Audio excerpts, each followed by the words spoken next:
우리 목사님께서 올해 산상수훈을 하신다는 걸 제가 듣고 알고 있었는데, 제가 말씀을 준비할 때는 그 생각을 전혀 하질 않고 이 본문에 집중해서 제목을 정하고 드렸는데, 어제 그 주보를 보고 깜짝 놀랐어요. 심령이 가난한 자는 복이 있나니고 저는 자유하게 하는 자는 복이 있나니. 그러니까 짠 게 아니고요, 제가 좀 신경을 안 써가지고, 그래가지고 큰일 났다 싶어가지고 어제 집에 가서 목사님이랑 혹시 겹칠까봐 이란이 있는데 이안도 따로 준비했는데, 다행히 이안은 안 하고 이란을 해도 될 것 같습니다.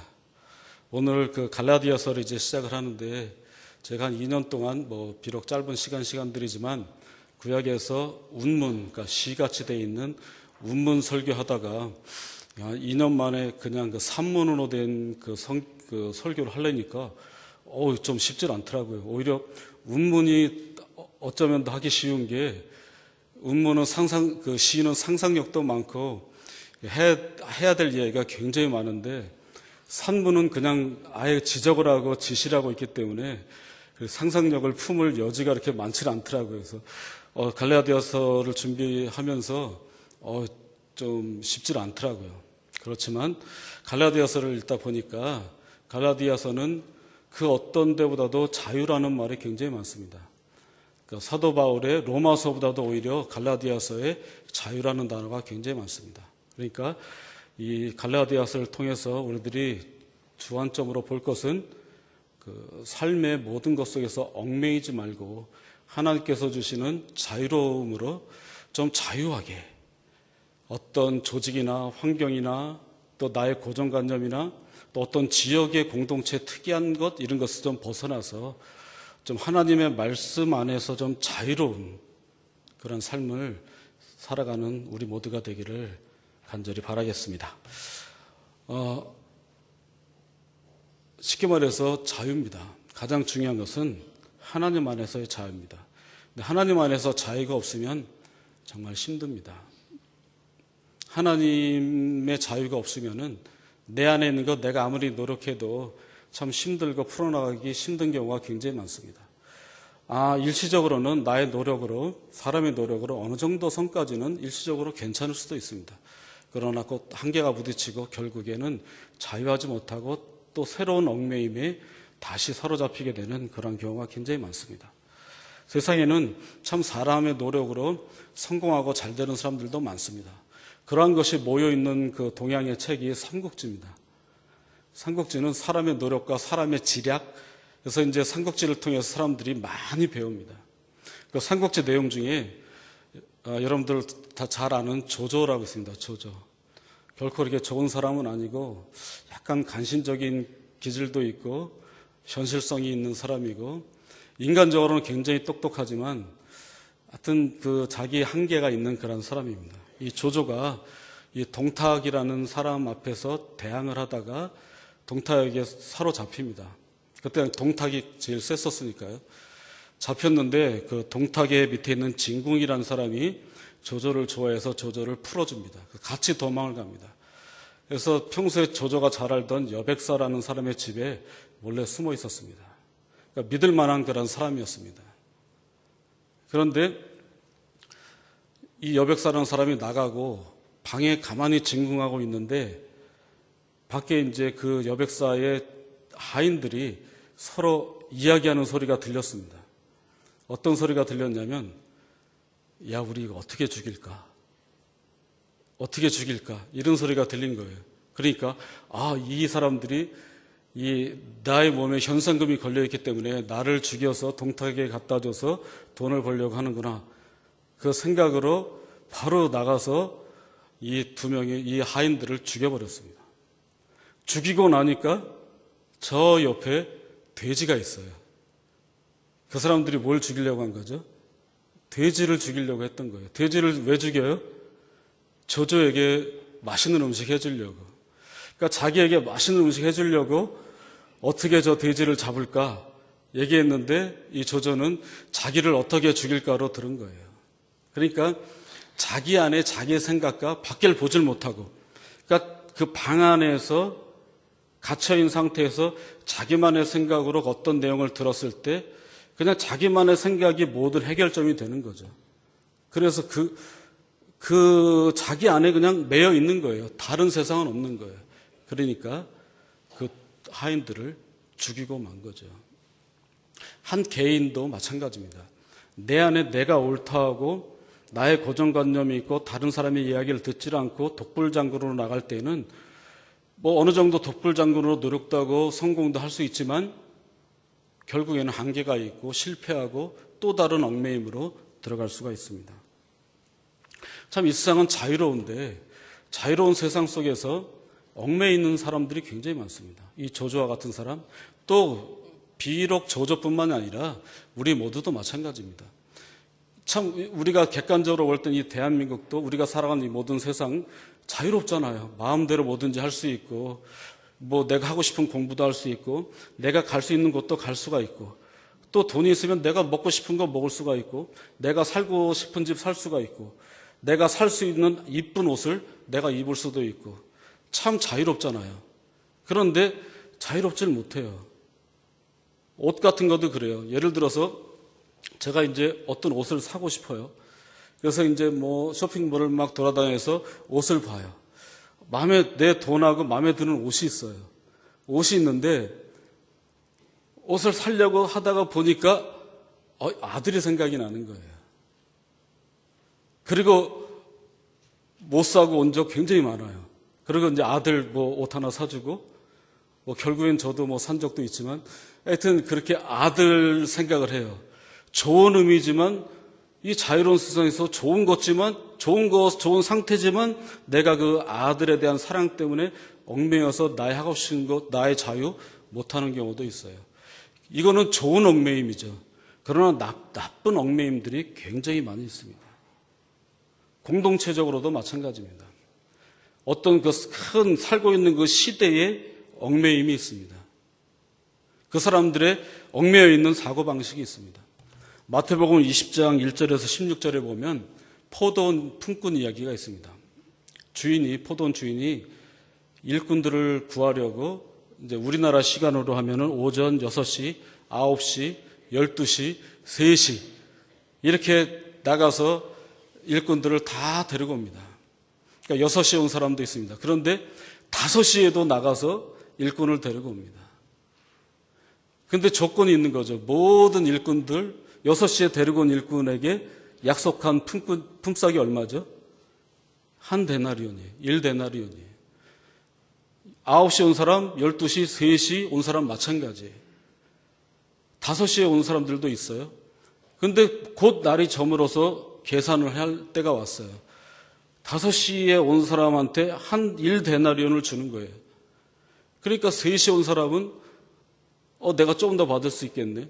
12시에 온 사람, 9시에 온 사람, 새벽 6시에 온 사람은 더 큰 그 기대를 하는 거죠. 야, 온 지 1시간도 안 되네도 1데나리온을 받는데 나는 얼마나 받을까? 하고 있는데 3시에 온 사람한테도 1데나리온, 나중에 제일 먼저 새벽 6시에 온 사람에게도 1데나리온 주는 거예요. 그러니까 불만이 있는 거예요. 나는 더 열심히 일하고 더울 때도 일하고 참 내가 한 노동의 대가도 굉장히 많은데 왜 5시에 온 사람도 1데나리온 주고 왜 나도 하나를 줄까? 근데 그 사람이 놓친 게 뭐죠? 하나님이 1데나리온 줄게 그거보다 그 이전에 나도 그렇고 5시에 온 사람도 그렇고 하나님의 자비랑 하나님의 사랑이 대단하네 이 생각은 못하는 거예요. 그러니까 하나님의 생각은 못하는 거예요. 그냥 사람의 공동체, 사람의 사고방식으로 생각을 하는 거예요. 하나님은 오후 5시에 온 사람이나 새벽 6시에 온 사람이나 똑같이 사랑하시는 거예요. 근데 하나님의 마음은 새벽 6시에 온 사람하고 저녁 5시에 온 사람하고 하나님의 마음은 어디에 더 쏠려 있을까요? 누구를 더 생각할까요? 이렇게 생각하면 돼요. 새벽 6시에 온 사람은 여러분들도 인력시장 보면 알지만 일 잘한 사람들이 제일 먼저 뽑혀가잖아요. 그러니까 이 사람들은 언제나 일하는 사람들이에요. 5시에 온 사람은 어때요? 공치는 날이 많은 거예요. 일자리가 없는 사람들이 많은 거예요. 또 몸도 연약하고 기술도 별로 없는 사람들인 거예요. 그러나 공통적으로 한 집안을 먹여 살려야 되는 가장의 책임은 있는 거예요. 하나님은 더 연약한 사람들에게 더 눈이 가요.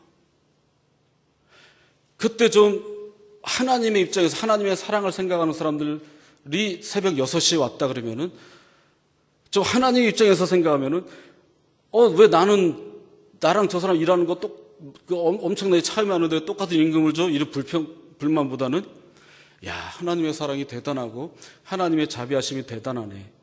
이게 하나님이 원하시는 그 생각인 거예요.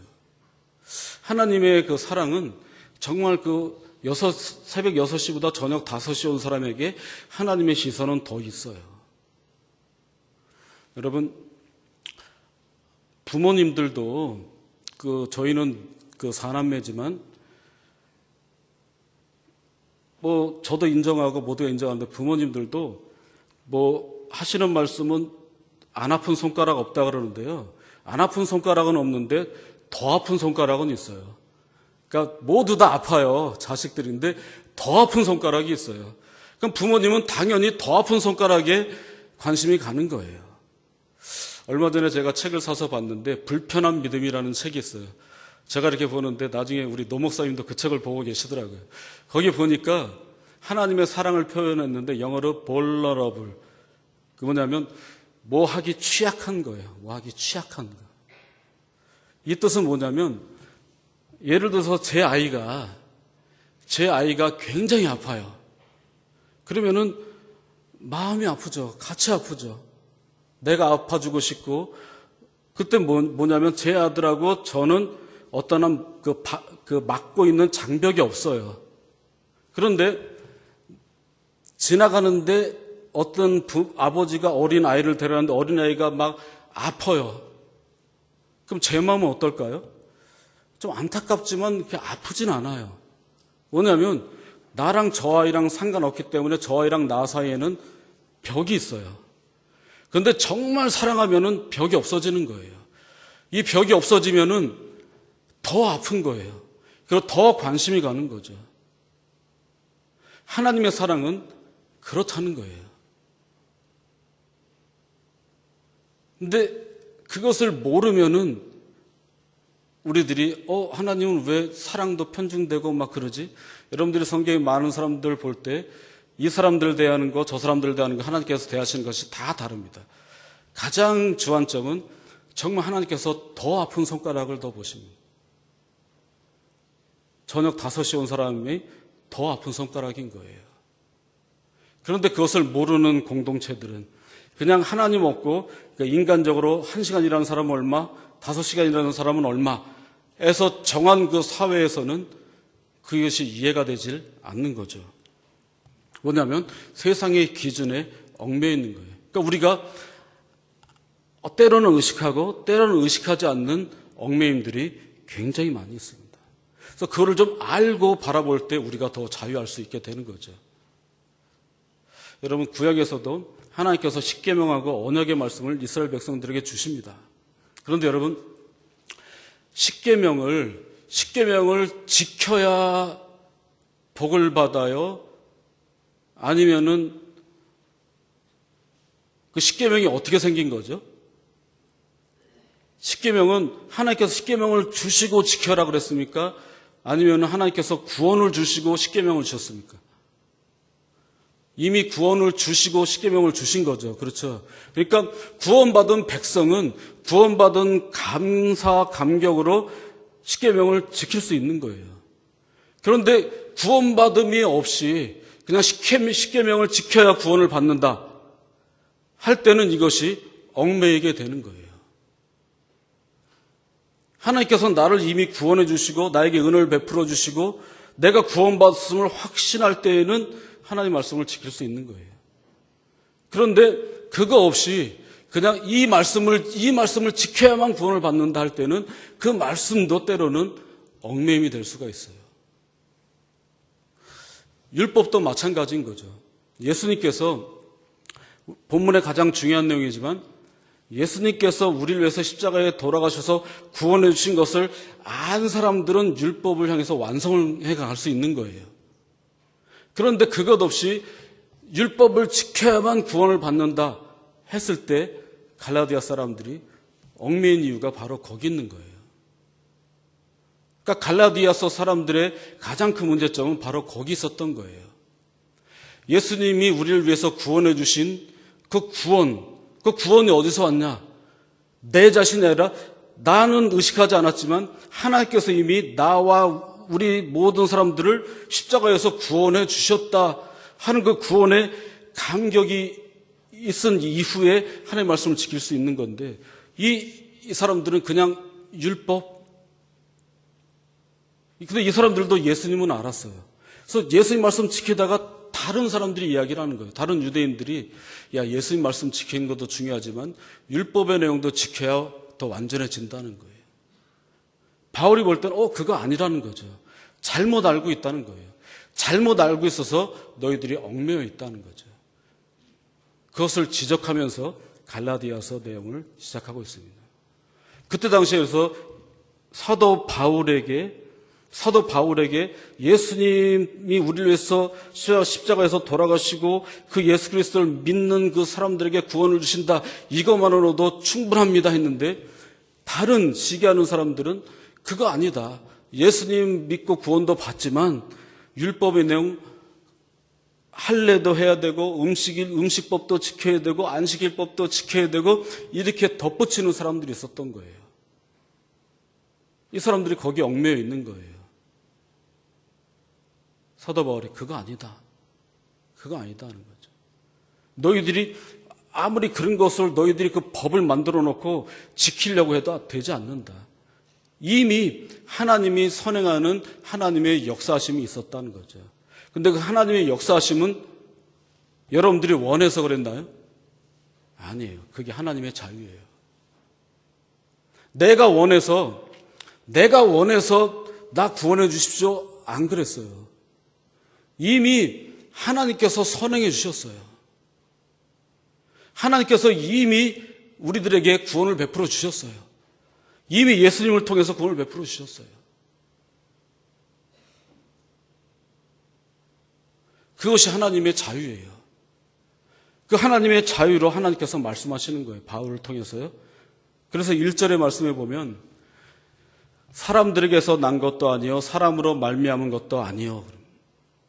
이건 뭐냐면 사도 바울의 사도성을 무시하고 사도 바울이 말한 것 더 보태는 사람들인 거예요. 이 사람들은 사람들의 권위, 사람들의 강요하는 것, 사람들이 생각하는 그 어떤 그 신앙의 관념 이런 것들을 이야기하는 사람들인 거예요. 그래서 사람들에게서 난 것도 아니요 사람으로 말미암은 것도 아니요. 그러니까 여기에 사람들의 어떤 그 법칙에 얽매여 있지 말라는 거예요. 그러면서 오직 그랬는데 이 오직이란 말은 다른 말로 하면 오히려 아니면 반대로 이것이 더 적당한 것 같아요. 그러니까 사람들에게서 난 것도 아니요 사람으로 말미암은 것도 아니요 오히려 아니면 반대로 사람이 아니라 반대로 예수 그리스도와 그를 죽은 자 가운데 살리신 하나님 아버지로 말미암아 사도된 바울은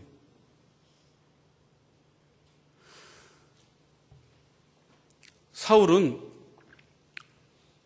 처음부터 끝까지 일단 예수님의 제자가 아니었고 사도 바울이 새롭게 된 것을 본 사람들이 많지 않기 때문에 사도 바울은 끝까지 자신의 사도성에 대해서 자기가 예수님으로부터 부름받았다는 그 사도성 그것에 대해서 계속 공격을 당했어요. 사도 바울을 만나는 유대인들은 이걸로 항상 계속 괴롭혔어요. 그렇게 말하는 사람들 분명히 사도 바울은 다메섹 도성에서 하나님 만나고 그 이로부터 계속 하나님과 더불어 은혜 속에서 하나님 말씀 전하고 전도하고 큰 역할을 감당하는데 사람들 그걸 반대하는 그 사람들 또 반대하는 사람들은 삶 속에서 권위가 있고 높은 자리에 있고 힘이 있는 사람들이에요. 그 힘이 있는 그 사람들이 계속 시비를 거는 거예요. 너 사도 아니다, 사도 아니다.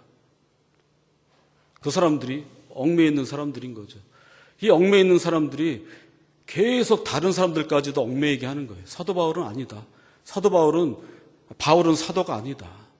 아무리 봐도 우리가 봐도 그 사도가 아니다. 예수님께서 보낸 사람이 절대 아니다. 그런데 사도 바울은 오히려 예수 그리스도와 그를 죽은 자 가운데서 살리신 하나님 아버지로부터 말미암아 사도된 바울은 그럽니다. 여기에 두 가지 자유가 나옵니다. 하나님의 자유 중에 두 가지가 나오는데 첫 번째 자유는 뭐냐면 예수 그리스도를 죽은 자 가운데서 살리시는 하나님의 자유입니다. 두 번째는 그 바울을 사도로 만드셔서 하나님의 큰 일로 하게끔 하나님의 사람으로 세우는 하나님의 자유, 이 두 가지가 있습니다. 사도 바울도 원해서 그렇게 되질 않았습니다. 이미 하나님은 창세 전부터 예수님을 이러한 역할을 감당하기 위해서 하나님께서 이미 계획을 해 놓으셨습니다. 하나님의 자유가 이미 우리들에게 이미 있었습니다.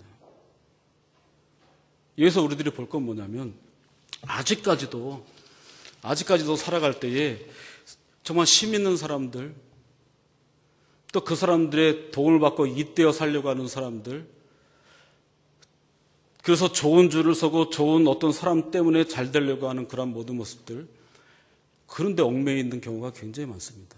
무엇인가 뭐 할 때 내가 성장하고 내가 출세하고 우리가 잘 되고 잘 살려고 할 때에 좀 하나님 앞에 나와서 무릎 꿇고 하나님의 자유로움 속에서 하나님이 주시는 그 자유로움 속의 삶 속에서 좀 얽매이지 않고 좀 평화롭게 살아갈 수 있는 것보다는 정말 그 사람의 어떤 힘 있는 권위 있는 사람들을 통해서 또 그 사람들의 도움을 통해서 내가 어떻게 잘 살려고 하는 그런 모든 모습들 굉장히 많습니다.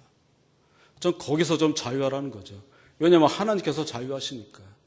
하나님은 예수님을 창세 전부터도 예수님을 이 사역을 위해서 자유롭게 하나님은 만드셨고, 또 사도 바울은 전혀 그럴 생각이 없었는데 하나님의 자유로 사도 바울을 하나님의 사도로 만드셨고,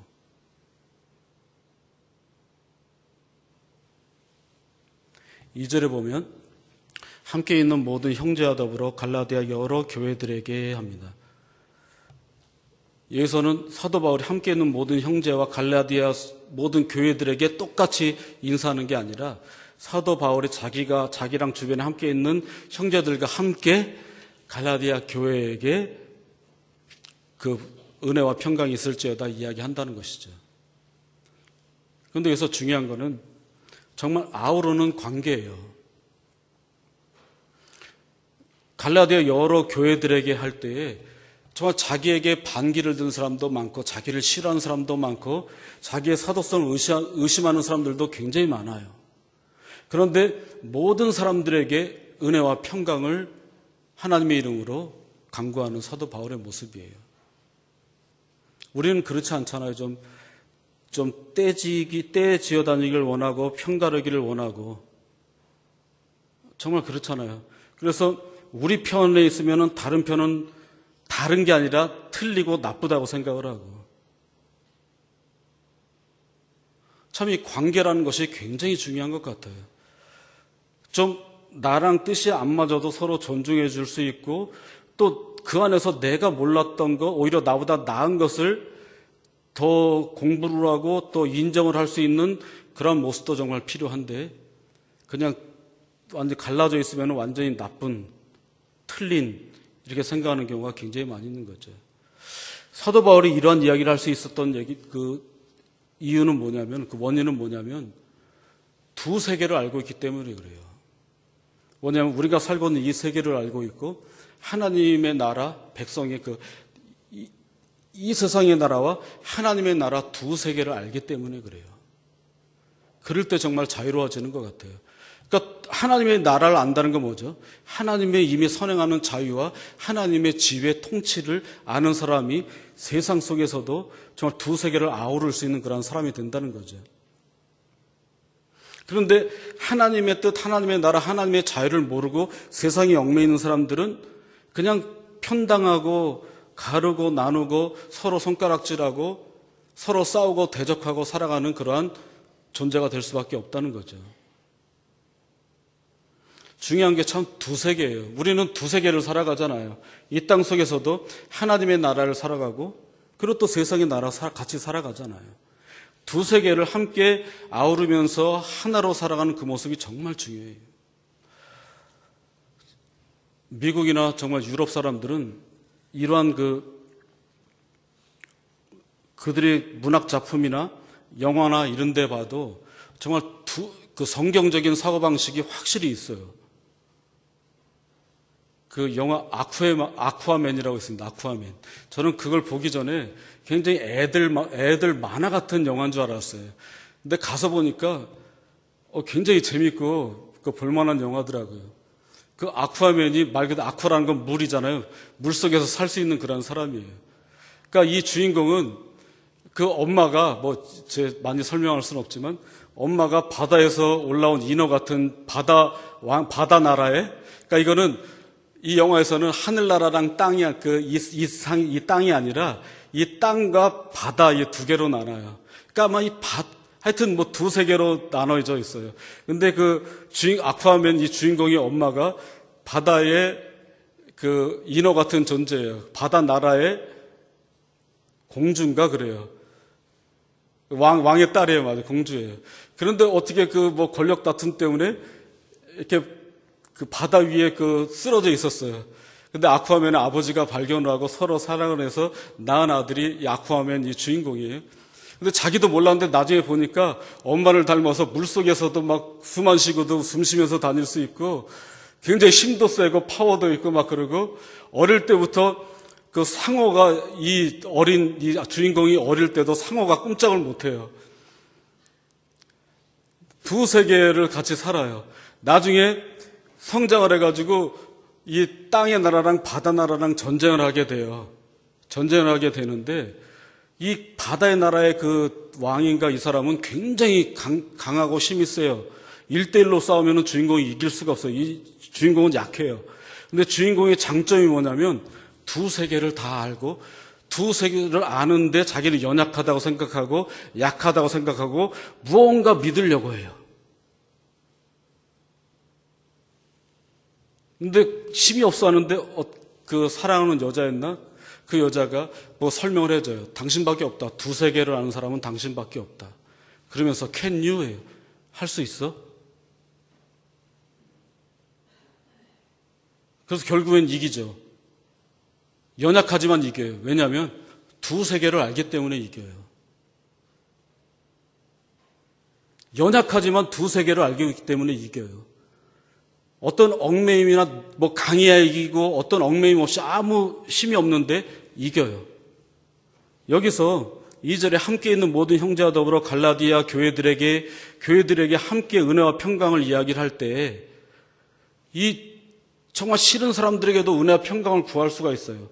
이거는 정말 그냥 허투루 그냥 편지로 그냥 의미 없게 디어하고 사랑하는 하지만 진짜 사랑한다는 뜻이 아니잖아요. 영어로 할 때 디어 하면 디어 요성하면은 어떤 여자가 저에게 디어 요성하면은 이 여자가 나를 사랑하나? 근데 그게 아니라 그냥 을의 인사말이거든요. 어떤 면에서는 이 편지 이때 당시에 사도 바울이 편지를 쓸 때 은혜와 평강이 있을지어다 할 때 은혜와 평강이 있을지어다 이것이 그때 당시에 그냥 의미 없이 그냥 안녕하냐 이런 뜻이에요. 그런데 중요한 건 하나님으로부터 온 거예요. 두세 개를 아는 하나님으로부터 은혜와 평강을 구해요. 누구에게요? 나를 좋아하고 나를 따르고 하나님 앞에 신실한 사람들 뿐만이 아니라 그냥 고정관념에 있고 나를 싫어하고 손가락질하고 나를 대적하는 그 사람들에게도 도움의 손길을 내보이고 은혜와 평강을 이야기를 해요. 왜냐하면 하나님의 나라와 이 세상을 함께 알고 아우르려고 하는 거죠. 아우르려고 할 수 있는 거. 우리는 이 세상에는 정말 얽매여 있어요. 뭐냐면 그냥 내 편, 네 편인 거예요. 근데 그것도 좀 벗어나서 좀 자유롭게 좀 하라는 거죠. 네 편, 내 편이 없다는 거죠. 3절에 보면 우리 하나님 아버지와 주 예수 그리스도로부터 은혜와 평강이 있기를 원하노라. 어떻게 보면은 이 사도 바울이 하나님으로부터라는 말이 없으면은 그냥 의례적인 인사말이에요. 그래서 은혜하는 것은 뭐 카리스예요. 이거는 좀 헬라 사람들이 알아듣기 쉬운 말이에요. 그리고 평강 이건 에레네 이건데 히브리식으로는 샬롬이에요. 이건 유대인들이 알아듣기 쉬운 이야기예요. 그러니까 갈라디아의 교회에 있는 유대인하고 헬라인 모든 사람들에게 아우르는 복을 주는 그런 말 선포를 하는 거예요. 그러니까 은혜와 평강이 있을지어다 보통 사람들이 쓸 때는 그냥 뭐 잘 있니? 이거예요. 별 의미가 없을 수도 있어요. 그런데 두세 개를 아우르는 사람이 나를 좋아하는 사람 말고 나를 싫어하는 사람들에게까지도 은혜와 평강을 이야기를 해요. 하나님으로부터 하는 거예요. 왜냐하면 하나님으로부터 자유가 있으니까. 그냥 내가 하나님이 없으면 하나님의 자유가 없으면은 그냥 뭐 은혜와 평강 이야기도 하지 않을 텐데.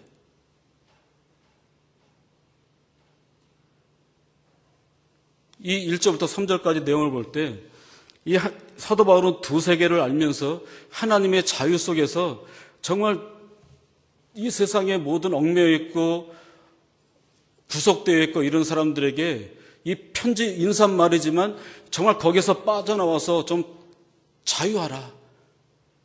자유하라는 거죠. 좀 얽매여 있지 마라. 자유해라.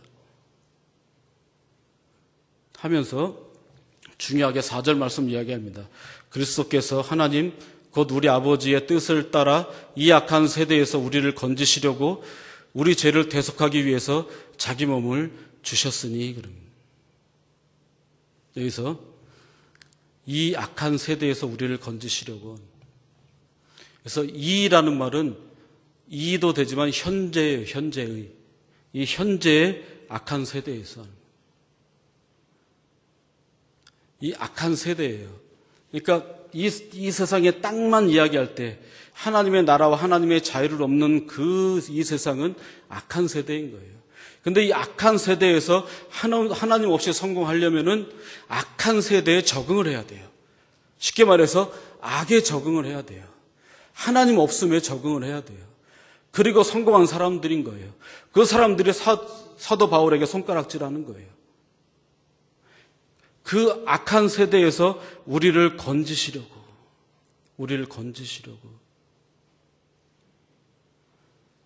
참 하나님의 사랑의 자유예요. 정말 안 해도 되는 거거든요. 안 하셔도 되는 거거든요. 또 사도 바울도 이거 안 해도 되는 거거든요. 안 해도 되는데 하나님 앞에서 자유로우면은 나도 자유로워서 그냥 어떤 존재에게도 다가갈 수가 있고 자유로 나아갈 수 있는 거예요. 이 악한 세대에서 우리를 건지시려고 하는. 자, 이때 우리는 어떤 거죠? 나 건져주십시오. 안 그랬어요. 하나님께서는 이미 예수를 믿는 모든 사람들에게 악한 세대에서 건져주시려고 이미 선행하셨어요. 하나님의 자유가 이미 있어요. 이미 하나님은 실행을 하셨어요. 우리를 건지시려고.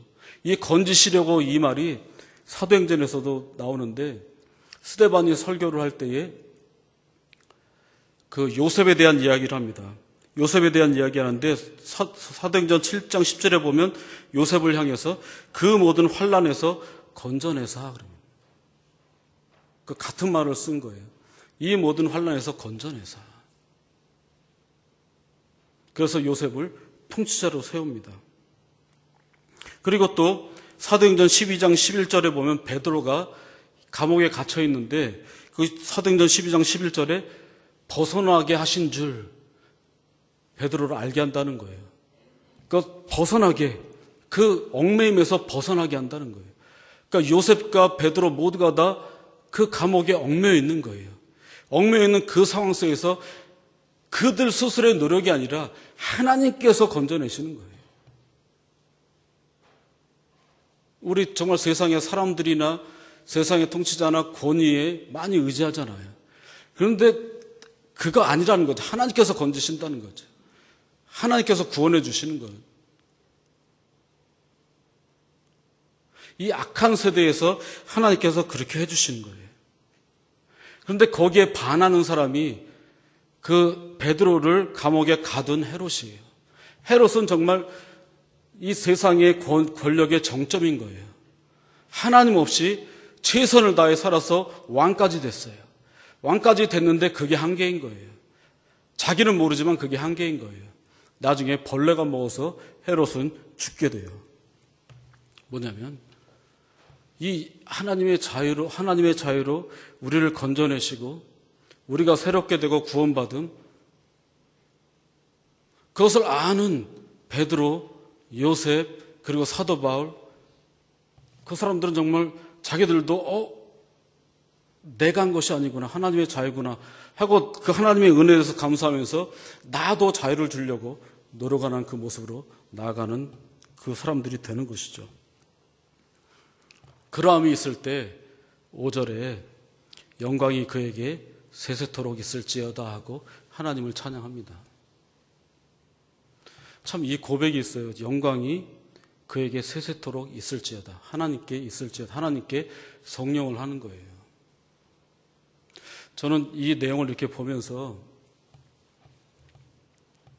하나님 앞에 이 사도 바울이 고백을 해요.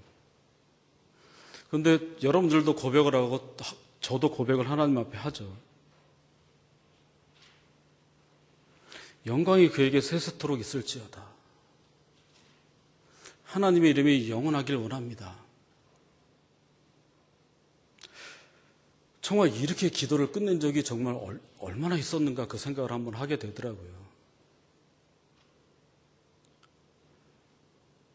우리 기도하다가 정말 나의 필요와 간구, 또 때로는 하나님의 도우심을 간구해서 진심으로 울기도 하고 막 그러지만 그 이전에 우리를 구원해 주시고 또 우리뿐만 아니라 모든 사람들 악한 세대에서 건지시려고 예수님을 십자가에까지도 내던지시는 그 하나님, 또 하나님의 은혜에 감사해서 우리의 기도 마지막에 하나님의 이름이 영원 무궁하기를 정말 바랍니다. 참 사도 바울은 정말 하나님의 자유, 또 하나님으로 인해서 가득 차 있는 것 같아요. 또 가득 차 있어요. 그러니까 늘 가득 차 있는 거예요. 저도 가끔 이렇게 보고 또 늘 생각하는 것이 정말 내가 저 하나님으로 가득하고 정말 늘 충만해서 거기서 나오는 하나님께서 주신 자유로 많은 사람들에게 정말 자유롭게 다가가고 그 사람들에게 얽매이면서 놓이게 해주고 정말 그러려고 하루 온종일 그렇게 고민하고 그렇게 행동하고 있는가 참 좀 부끄럽더라고요. 어떤 드라마 보니까 그 박보검이라는 그 젊은 남자아이가 그 자기보다 누나인 그 송혜교에게 그 사랑 고백을 하면서 내 안에 내 안에 당신이 가득 차 있어 그러더라고요. 그리고 당신에 대한 마음이 촘촘해 그러더라고요. 굉장히 좋아하시는데 근데 전 그걸 보면서 일단 그 옛날 제 아내를 생각하면서 야, 내가 내 아내에게 저런 마음을 갖고 정말 저 정도 사랑했나? 솔직히 좀 고민하게 되더라고요. 물론 뭐 결혼하기 전에 무슨 말을 못해요. 뭐 결혼하기 전에 뭐 무슨 말이라도 다 할 수 있죠. 뭐 별도 또 달도 따다 주고 다 할 수 있는데 어쨌든 그 말을 할 때 나도 정말 내 안에서 내 아내를 정말 그렇게 정말 사랑했던가? 그냥 가득 차게 사랑했나? 그 지난 주중에 그 제 아내가 세상을 떠난 지 한 11년 됐는데 지난 주중에 그 있었어요. 그런데 한 7, 8년 정도 될 때까지는 그 주간이 되면은 좀 굉장히 아팠어요. 그러니까 그때 되면은 이미 미리 생각을 하고 그랬구나 하고 마음도 그렇고 몸도 굉장히 아팠어요. 근데 한 9년, 10년 돼 그러니까 안 아프더라고요.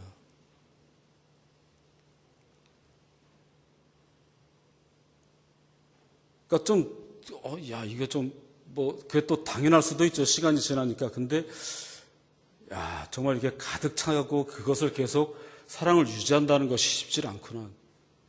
하나님에 대한 그 사랑과 하나님의 자유로 가득하게 돼서 정말 나도 이 사도 바울처럼 너희들 세상에 얽매인 것 다 벗어버리고 하나님의 자유함으로 정말 자유롭게 좀 살아라 이렇게 할 수 있는, 늘 그렇게 무장이 되어서 그렇게 정말 살아가고 있는가? 당연히 그렇지 못하더라고요. 운전을 하다가도 누가 쌩 하고 앞으로 들어오면은 속에서 욱해서 그리고 또 누가 좀 어떻게 하면은 이해하고 그러기보다는 그냥 하다못해 교회에서도, 또 성도들 관계 속에서도, 또 내 아이를 대할 때에도, 뭐 할 때에도 항상 하나님에 대한 사랑과 내가 대하고 있는 모든 사람들을 정말 충만하게 가득 차서 정말 사랑하고 있었던가. 그래서 고백이 하나님의 이름이 영원토록 정말 대대로 만세를 누리길 바랍니다. 늘 이 하나님에 대한 생각으로 가득 차고 하나님의 말씀대로 살아가고, 정말 얼마나 그랬나. 그래야 정말 많은 사람들에게도 자유하게 하고 그 사람들을 새롭게 좀 할 텐데. 그거 다짐하는 거죠. 정말 좀 자유롭게 해주자. 많은 사람들 정말 하나님의 은혜로 자유함이 뭔 게, 또 나 자신이 먼저 자유해야. 오늘 제목이 자유하게 하는 자는 복이 있나니 했는데, 나 자신이 먼저 자유하고 많은 사람들 또 자유하게 될 때 결론은 내가 더 자유하게 되는 것 같아요. 한 몇 개월에 한 번씩 저희 아버지 모시고 그 병원을 가는데, 한 번은 얼마 전에 병원을 갔는데 그 청각 장애인 부부예요. 두 명이 저희 아버지가 심장 때문에 병원을 가, 심장이 아파서 병원을 왔어요. 그런데 어떤 여자분이 가운을 입고 있는데, 이게 참 제 선입관도 굉장히 나빠요. 뭐냐면 솔직히 그 입은 분이 의사 같질 않아요. 그러니까 겉모양이. 그래서 저는 좀 의사 아닌가 보다 하고 이제 겉모양을 보고 판단한 거예요. 의사가 아닌 것 같아요. 사실 좀 안 이뻐요. 그냥 볼 때 좀 초라해요. 그런데 어떤 그 가운 입은 여자분이 그 두 명의 청각장애인한테 가가지고 막 수화로 설명을 해주는 거예요. 근데 수화하시는 분들은 알지만, 수화할 때는 이것만 하는 게 얼굴 표정을 하잖아요. 표정으로 막 아픈 사람 대하니까 아픈 사람에게 설명할 때 막 위로하는 얼굴로 막 하는 거예요. 생각해 보세요. 그 수화 통역하는 의사가 돼야 이걸 할 수 있을 거 아니에요. 그 어려운 심장에 대해서 이야기를 하는데. 그런데 이분이 없으면은 의사가 아무리 설명을 해도 알아들을 수가 없잖아요. 그런데 이분이 얼굴 표정이랑 막 해서 막 설명을 해주고, 또 다른 이 사람에 대해서 걱정하는 다른 사람에게는 화상통화를 하는데, 화상통화 핸드폰 작으니까 이만한 거로 다른 사람에게 화상통화를 해주는데, 너무나 얼굴 표정이 너무나 아름다운 거예요. 그 의사 때문에 거기 있는 그 청각장애인 두 사람이 얼마나 자유롭겠어요. 그 사람들이 없으면 얼마나 답답하고 알지 못하고 얼마나 그 자기 병에 대해서 매여 있겠어요. 삶 속에서 자유하게 할 일 굉장히 많더라고요. 어떤 사람들은 성남에 못 사는 동네가 있는데 일주일에 한 번이나 어쩌다 한 번 사진관이 문을 열어요. 근데 문을 여는 이유가 뭐냐면, 그 동네에 나이 많은 혼자 되신 분들이 있는데 그 사람들의 영정사진을 찍어줘요. 근데 그 할머니들은 이분이 없으면 영정사진조차 찍지 못하고 마음에 답답하고 눌려 있는 거예요. 근데 그 사람들의 눌린 마음을 팍 뚫게 해주는 사진사가 있는 거예요. 어디서 나오는 거죠? 그 환자에 대한, 그 독거노인들에 대한 그 사랑이 넘치는 거예요. 하나님의 사랑의 자유를 아는 그 사람들이 넘치는 사랑으로 그런 것을 보여주는 거예요. 그 사람들은 그 도움을 베풀어준 사람의 자유는 어떻죠? 더 큰 자유가 되는 거죠. 쉽게 말해서 하나님의 사랑으로 참 얽매여 있고 답답하고 힘든 모든 사람들을 자유하게 해줄 수 있는 사람. 사도 바울이 복음으로 갈라디아 사람들에게 그 얽매여 있고 답답한 것을 풀어주는 거예요. 때로는 연약한 사람들, 가난한 사람들에게 물질로도 자유하게 해줄 수도 있어요. 오늘 제목이 자유하게 하는 사람인 복이 있나니. 먼저 하나님의 자유가 있고 하나님의 자유 속에서 우리를 향한 정말 그 측은한 사랑이 있습니다. 끝없는 사랑이 있습니다. 그것 때문에 우리가 구원을 받고 이 자리에 있습니다. 우리는 구원을 받았으니 하나님 말씀대로 살면서 많은 사람들에게 구원을 베풀 수 있는 그 자유로운 사랑, 많은 사람들의 그 얽매매에서 노임받게 해주고 답답함 눈물 닦아주고, 그러한 저와 여러분들 되기를 하나님의 이름으로 간절히 축원합니다. 기도하겠습니다. 하나님 감사합니다. 오늘도 부족한 종이 두서없이 논리 없이 열정만으로 주신 말씀